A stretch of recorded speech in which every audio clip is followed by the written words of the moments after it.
เห็นตั้งแต่ตัวเล็กๆที่สวนอาหารไทยนานเนี่ยแม่ก็จะเตะ สวัสดีครับผมนายธารณัฐพัฒนาธรชื่อเล่นชื่อปิงครับผมก็รอบนี้ก็ไม่ใช่รอบแรกที่ผมมาอบรมในคอร์สของอาจารย์ผมมาตั้งแต่ อายุเท่าไหร่ตอนนั้น เด็กๆกับแม่พามา6 ขวบ ครับตั้งแต่อยู่ไทยนานครับ อืม ก็มาก็แรกๆก็ไม่ค่อยรู้อะไรเท่าไหร่แต่ว่า 6 ขวบตอนนี้ก็17นะก็10 ปีละ11 ปี ครับผมพอได้มาเรื่อยๆก็สะสมความรู้ประสบการณ์เรื่อยๆความเข้าใจมากขึ้นครับผมก็บางทีก็มีหลุดบ้าง ค่ะ ตั้งใจบ้าง แก้เสกเดี๋ยวนะแล้วคือถ้าตอนนี้เนี่ยนะถ้าน้องปิ๊งเนี่ยถูกเจอรี่ถล่มอะไรเนี่ยน้องปิ๊งรู้ไหมว่าจะต้องทำอะไรกับตัวเองที่จะเอาเจอรี่ออกไหนลองเล่าส่วนนี้สิ ครับผมถ้ารู้สึก ถ้าทำไมรู้สึกเครียดหรือว่าเศร้าหรืออะไรก็แล้วแต่ ครับ ส่วนมากเจออะไรถ้าเจอรี่ประเภทไหนเนี่ยพวกนี้ อาจจะมีโมโห โมโหความโกรธ ครับผมก็จะดูเรื่องของวันนี้ก็ดูลมหายใจ ดูลมหายใจ ครับ แล้วมันหายไปเร็วไหม มันบางทีก็เร็วบางทีก็ ก็ช้าน านอยู่ครับ โอเคแล้วโดยทั่วไปเนี่ยรู้สึกว่าความทุกข์ของน้องปิ๊งเนี่ยน้อยลงไหมเนี่ยสำหรับวัยหนุ่มอย่างเงี้ยน้อยลงไหม ก็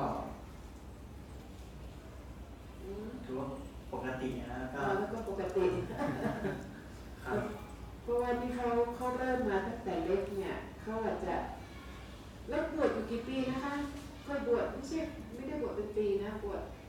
เน้นครับกด บวชเนรใช่ไหม ครับ นานเท่าไหร่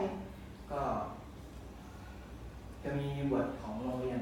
15 วัน 15 วัน เดือนหนึงมี15 วัน ค่ะ ครับผม บวชกี่ครั้งเนี่ยครั้งเดียวใช่ไหม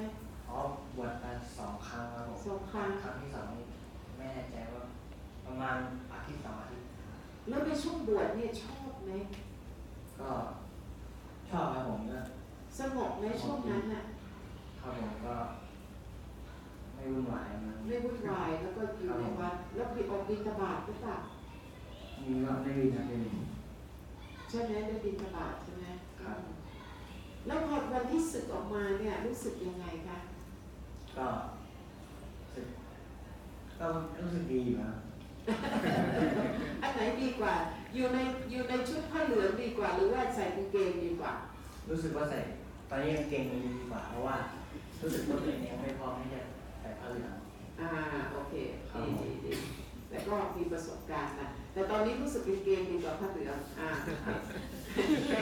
ในอนาคตเนี่ยอาจจะเปลี่ยนใจไหมว่าผ้าเหลืองดีกว่ากางเกงคิดว่าเอาคิดเรื่องหน้าก่อนอาจจะ ก็คิดไว้อยู่นะค อ๋ รั อบ คิดอยู่ดีมากสาธุค่ะสาธุดีมากเลย ขอบคุณครับ เรื่องบวชนี่ต้องให้พร้อมจริงๆต้องให้พร้อมจริง